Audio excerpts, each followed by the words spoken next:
မရားပြိုင်ဇက်ကားမှာအောက်လန်းဇဝင်ကန်ရိုက်ရင်းနဲ့တကယ်ပယောကဖြစ်ရဲ့ကြောင့်ဒဏ်ရာရခဲ့တဲ့မီမီကူကူမရားပြိုင်ရုပ်ရှင်ကတော့တိုင်ရွန်မိုးဟေကိုမီမီကူကူတို့ကိုအပြိုင်တွေ့ရမှာဖြစ်တဲ့အပြင်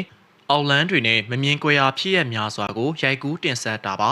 ဟန်ပြတာတင်ဆက်ခဲ့ပေမဲ့လေတကယ်တမ်းရုပ်ရှင်ရိုက်ချိန်မှာမီမီကူကူအတွက်တော့တုံလုံးစရာတစ်ခုဖြစ်ခဲ့ပါတယ်အောက်လန်းဆရာမအဖြစ်မီမီကူကူကတရုတ်ဆောင်နေစဉ်မှာသူ့ရဲ့အနောက်မှာဘသူမှလည်းမရှိပါဘဲနဲ့စင်မော်တင်ထားတဲ့ပစ္စည်းကပြုတ်ကျလာခဲ့တာပါ။ဘုံကနေဆိုတဲ့အတန်နဲ့အတူမီမီကူကူရဲ့နှရွက်နှူးနောက်ကိုသွားထိရပါ။နာဥသွားလာအောင်အထိနာသွားတဲ့အတွက်မီမီကူကူကတအားကိုငိုနေခဲ့တာပါ။ဒီလိုဖြစ်ရတဲ့အကြောင်းရင်းကတော့အဆိုပါဇဝင်ကန်ရိုက်ရင်နဲ့အမဲသားမတင်ရဲလို့စိတ်သားအစိမ်းကိုတင်လိုက်ရကနေဖြစ်သွားခဲ့တာပါ။ဒီဖြစ်ရကြောင်းဒရိုက်တာဖြစ်သူဝိုင်းလေးအရန်ကိုထိတ်လန့်သွားခဲ့ရပါတယ်။ဒါအပြင်ဝိုင်းကအောင်လန်းကားတွေရိုက်တော်မယ်ဆိုရင်တကယ်အထက်လန်းဆရာကိုခေါ်ထားခဲ့တာပါ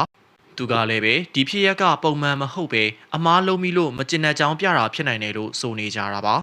ပရိသတ်ကြီးရောမြင်ကွယ်ရာပရာလောကသားတွေအဖြစ်အပျက်တွေကိုတကယ်ယုံလားပြောပြပေးခဲ့ပါအောင်ခင်ဗျာကြည့်ရှုပေးခဲ့ကြလို့ကျေးဇူးတင်ပါတယ်ခင်ဗျာ